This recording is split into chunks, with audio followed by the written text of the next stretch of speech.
Akash IAS எக்ஸாமில் pass பண்ணிடுவார், collector ஆவாருன்னு நீங்கள் விரும்புனீங்கன்னா இந்த சேனலுக்கு லைக் பண்ணுங்கள். வாங்க வீடியோக்குள்ளே போகலாம். இனியா வர்ற எழில் டீ குடிச்சிட்ருக்கிறாரு. ரெண்டு பேசிகிட்டு இருக்கோம். ஃபோன் பார்த்துட்ருக்கிறப்ப இன்றைக்கி கலெக்டர் எக்ஸாம்னு சொல்லி நியூஸில் வர்றதை பார்த்துட்டு இனியா கேட்குறா, அண்ணா ஒரு ஃபோன் கொடுங்கண்ணா அப்படின்னு சொல்லி சொல்கிறப்ப, எதுக்கு அப்படின்னு கேட்குறப்ப, சும்மா தானா அப்படிங்கிறப்ப, என்னன்னு சொல்லு எதாக இருந்தாலும் அப்படின்ட்டு ஆகாஷுக்கு ஃபோன் பண்ணலாம், இன்றைக்கி ஐஏஎஸ் எக்ஸாம் எழுத போகிறனால வாழ்த்துக்கள் சொல்கிறதுக்காக தாங்கண்ணா அப்படிங்கிறப்ப, என் அம்மாவுக்கு சத்தியம் பண்ணி கொடுத்தியல்ல, அப்புறம் எப்படி பேசுகிற அப்படின்னா, ஆமாம் நான் அப்படின்ட்டு வேணாம் அப்படின்னு சொல்லிவிட்டு முடிவு பண்ணிவிட்டு போய் சாமியாட்ட நின்று சாமி கும்பிட்றான். நல்லா முடியும், எக்ஸாம் எழுதி கலெக்டர் ஆயிடணுன்ட்டு வேண்டிகிட்டு இருக்கிறப்ப எழில் பார்த்துட்டு சரின்ட்டு மனசு ஒழிஞ்சு, சரி வா வெளியில் போகலாம் அப்படின்னு சொல்லி கூட்டிகிட்டு போகிறேன். எங்கன்னா நான் வரல, நான் மேலே ரூமுக்கு போகிறப்பனா, இல்லை நீ வா முதல்ல கிளம்பி வா அப்படின்னு சொல்லிட்டு கூட்டிகிட்டு போய் ஆகாஷ் வீட்டுக்கு கூட்டிகிட்டு போகிறேன். அண்ணா இங்கே எதுக்கு கூட்டிகிட்டு வந்தேன் அப்படின்னு சொல்லி கேட்குறப்ப, நீ தான் வாழ்த்துக்கள் சொல்லணும்னு நினச்சிடா. ஆமாம் நான் வாழ்த்துக்கள் சொல்லணும்னு நினச்சேன், ஆனால் ஃபோன்லேயே சொல்லிக்கலாமே, இங்கே எதுக்கு கூட்டிகிட்டு வந்தீங்க. அதுக்கப்புறம் யோசித்து பார்த்தேன், அம்மாட்ட நம்ம சத்தியம் பண்ணி கொடுத்தோமே பேசக்கூடாதுன்னு சொல்லி நான் நினச்சேன், ஏன்னா இப்படி கூட்டிகிட்டு வந்தேன். சரி ஒன்றும் பிரச்சனை இல்லை, இப்போ வாழ்த்துக்கள் சொல்லிவிட்டு நம்ம நேராக ரெஸ்டாரண்ட்டுக்கு போய் அம்மாட்ட இங்கே நடந்ததெல்லாம் சொல்லிடலாம், அவனுக்கு கொஞ்சம் சந்தோஷமாக இருக்குமல்ல அப்படின்னு சொல்லிட்டு கேட்குறான். சரி இரு, நீ சத்தியம் வேண்டுற மாதிரி தான் அவனும் சத்தியம் வேண்டியிருக்கான் அம்மாட்ட.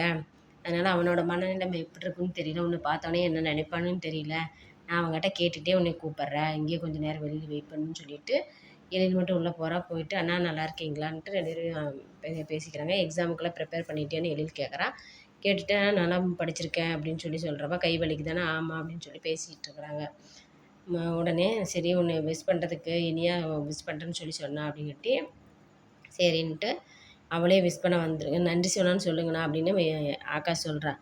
அவளே நேர்லேயே வந்திருக்கா, நீ அவகிட்டே அந்த நன்றி சொல்லு அப்படின்னு சொன்னானே. இனியாவை கூப்பிட்டு உள்ளே வர சொன்னானியா, 2 பேரும் நல்லா இருக்கியான்னு கேட்டுட்டு இருந்துட்டு சரின்ட்டு வாழ்த்துக்கள் சொல்லிவிட்டு கிளம்புறாங்க. சரி இனியாவா நீ வெளியில் வெயிட் பண்ணு, நான் ஆகாஷ்கிட்ட பேசிட்டு வரேன்னு எழில் சொல்ல, இனியா வெளியில் நின்றுட்டுருக்கிறப்ப ஆகாஷோட அப்பா வந்துடுறாரு. வந்துட்டு நீ எதுக்கு இங்கே வந்த, மறுபடியும் பிரச்சனை பண்ணுறதுக்காக வந்தீங்களா, என் பையனை அடிக்க வந்தீங்களா அப்படின்ட்டு இனியாவை திட்டிகிட்டு இருக்கிறத பார்த்துட்டு எழில் ஆகாஷ் எல்லாம் வெளியில் வர்றாங்க. வந்துட்டு என்னப்பா ஏன் பிரச்சனை பண்ணுறீங்க, கம்முனு பேசாமல் இருங்க அப்படின்னானே. இல்லை எதுக்கு இங்கே வந்தாங்க, அன்றைக்கி தான் அவனை அடிக்க வந்தப்போ நான் இல்லாமல் போயிட்டேன், இன்றைக்கி அடிக்கட்டும், இன்னும் அவனுக்கு 2 பேரும் வரானுங்களா அப்படின்னு எல்லாம் கத்திட்டு கிடக்குறா. அக்கம் பக்கம் இருக்கிறவங்களாம் பார்க்குறாங்க. அப்பா எல்லாம் பார்க்குறாங்க. வாங்க உள்ளே வாங்கன்ட்டு ஆகாஷ் கூட்டிகிட்டு போயிடறாங்க. ஆனால் நீங்கள் 2 பேரும் கிளம்புங்க, இவர் இப்படி தான் கத்திட்டு இருப்பாரு, நான் பார்த்துக்கிறவர் அப்படின்ட்டு, நான் இவரை பார்த்துட்டு எக்ஸாம் எழுத போகிறேன் அப்படின்னு சொல்லி ஆகாஷ் சொல்கிறான்.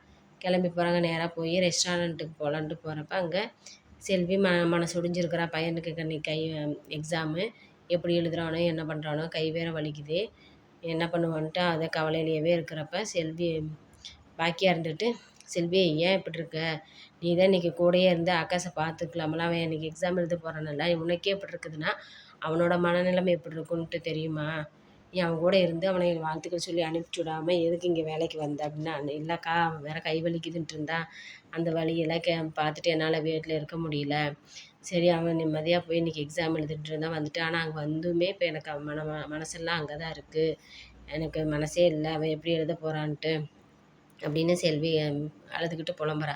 பாக்கியா வந்துட்டு நீ அப்படியெல்லாம் கவலைப்படாத, ஆகாஷ் நல்ல விதமாக எக்ஸாம் எழுதுவான் அப்படின்னு சொல்லிட்டு செல்விக்கு பாக்கியா ஆறுதலுக்கு சொல்லிகிட்டு இருக்கப்ப இனியாவும் எழிலும் உள்ளே வர்றாங்க. என்ன இங்கே வர்றீங்க அப்படின்னு சொன்னோம்னா, அங்கே நடந்ததெல்லாம் சொல்லிகிட்டு இருக்கிறாங்க. சரி அந்த பிரச்சனையை பேச்ச விடு அப்படின்ட்டு, இந்தா இனியா நீ இந்த கணக்கு வழக்கெல்லாம் பாரு அப்படின்னு இனியா கிட்ட ஒப்படைச்சிட்டு பாக்கியா சரி நானும் ஹெல்ப் பண்ணிட்டேன், இல்லை பார்க்குறம்மா அப்படின்ட்டு பார்த்துட்ருக்குறான்.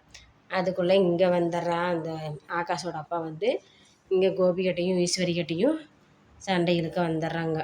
வந்து 2 எல்லாம் நீங்கள் என்ன சொன்னீங்க, இனிமேல் யாரும் இனியாவெல்லாம் யாரும் எதுவும் பேச மாட்டோன்னு சொன்னீங்கல்ல, இன்றைக்கி உங்கள் பிள்ளை எங்கள் வீட்டுக்கு வந்து என் பிள்ளைக்கு வாழ்த்துக்கள் சொல்ல வந்தாங்க, இதெல்லாம் நல்லதா, நீங்கள் பண்ணுறது நியாயமா அப்படின்ட்டு ஆகாஷோட அப்பா கோபியையும் ஈஸ்வரியும் கேட்டுட்ருக்குறாங்க.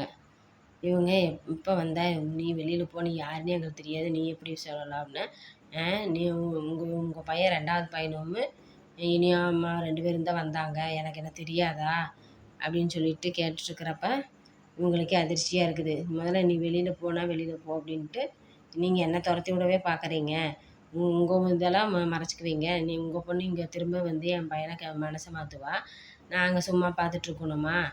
முதல்ல நீங்கள் உங்கள் பொண்ணை ஒழுக்கமாக வளர்த்திருக்கீங்களா? நீங்கள் எங்களை பேசுகிறதுக்கு என் பையனை அடிக்கிறதுக்கு உங்களுக்கு என்ன ரைட்ஸ் இருக்குதுன்ட்டு லெஃப்ட் அண்ட் ரைட்டு ஆகாஷோட அப்பா கோபியும் ஈஸ்வரியும் பார்த்து கேட்டுட்ருக்காங்க. இந்த பிரச்சனை முடிஞ்சிருக்கப்ப இவங்க 2 பேரும் சோகத்தில் போய் உட்காந்துருக்காங்க. அமிர்தா, ஜெனி, செலியன் எல்லாருமே ஏன் அவங்க என்ன சோகத்தில் இருக்காங்கன்னு சொல்லி செலியன் போய் அவங்க 2 பேர்த்துக்கிட்ட கேட்க, இல்லை அவங்க காலையிலேருந்து அப்படி தான் இருக்காங்க, நான் போய் கேட்டதுக்கு என்னை திட்டுனாங்க அப்படின்னு சொல்லி அமிர்தா சொல்ல, செலியனும் ஜெனியும் நானும் கேட்டு திட்டு வாங்கிட்டு வந்தால் உட்காந்துருக்குற, நீயும் வேணால் போய் கேட்டுட்டு 2 திட்டு வாங்கிட்டு வா அப்படின்னு சொல்லி ஜெனி சொல்கிறா. ஐயோ வேணாம் சாமி, நான் பேசாமல் உட்காந்துருக்குறேன் அப்படின்ட்டு அமைதியாக உட்காந்துருக்கிறப்ப இவங்க 2 பேரும் சோகத்துலேயே உட்காந்துருக்காங்க. இங்கே ஹோட்டல்லேருந்து பாக்கியா, எழில், இனியா 3 பேர் வர்றாங்க. 3 பேர் வர்றப்ப அம்மா அங்கே பாரு அவங்க 3 பேர் வர்றாங்க அப்படின்ட்டு கோபி சொல்ல இவங்களெல்லாம் பார்த்துக்கிட்டு இருக்காங்க. இன்றைக்கி இந்த எபிசோடு இதோட முடிஞ்சிருது. நாளைக்கு எபிசோடில் கோபியும் ஈஸ்வரி என்ன பேசுகிறாங்கன்னு பார்க்கலாங்க.